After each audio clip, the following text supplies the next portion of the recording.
How to prepare take-home assignments. Hi, my name is Joel Cooper. I'm a final year law student at the University of Newcastle.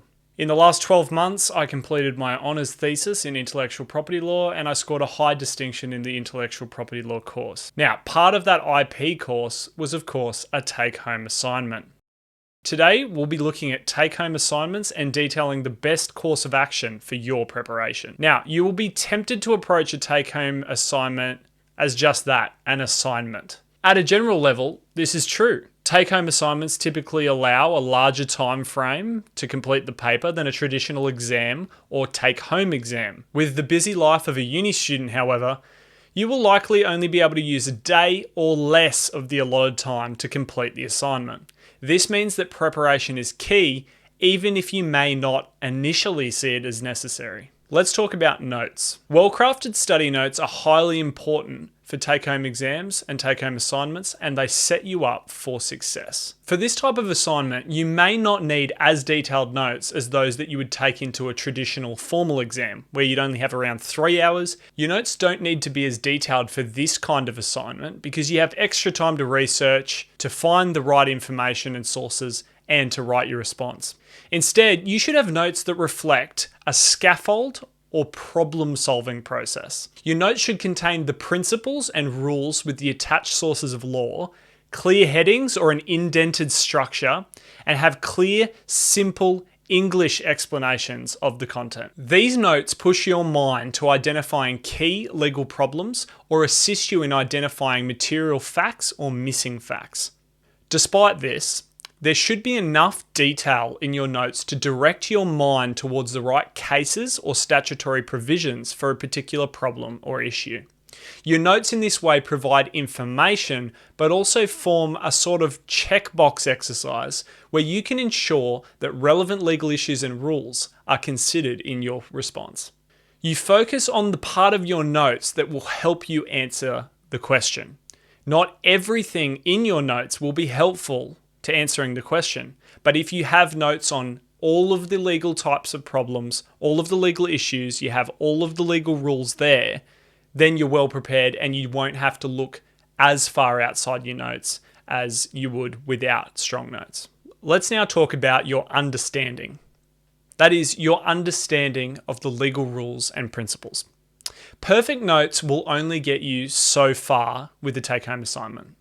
You should be reviewing your notes regularly to build an understanding of the content, the interconnected nature of the topics, and how the content is applied to fictional problems or theoretical essay questions. That is, what are the key issues in a problem question that need to be decided? And with a theoretical question, what are the issues, things in dispute? What are the lines of argument that people raise about policy, that sort of thing. Now, you do not need to know every piece of information about a topic off by heart. But if you have a strong command of the general principles and how they should be applied, when you get to your own response, you will find that applying the content is far easier. Now, let's talk about practice. The more of this type of assessment you do throughout university, the better placed you will be for success. But what about your first few? Well, you can practice these skills that you use in these assessments. For essay-based take-home assignments, you can use past questions or the course outline topics to construct small form dot point scaffolds of how you would answer particular questions about a particular topic. Writing full responses is great practice. However, you don't always have time to do a lot of these, or you may not have time to do any practice full form responses. That's when planning responses comes in as a practical exercise. That is planning about how you would go about answering the question or questions. Dot point, more scaffold built responses where you can see the big picture issues, because sometimes that's the most complex part.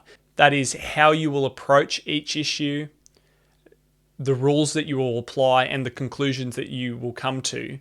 You can plan out.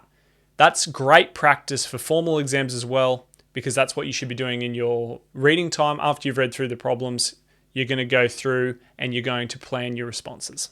That's the tips that I have for take-home assignments. You need to approach it as a blended form of both a formal in-person exam and an assignment of which you have weeks or months to complete.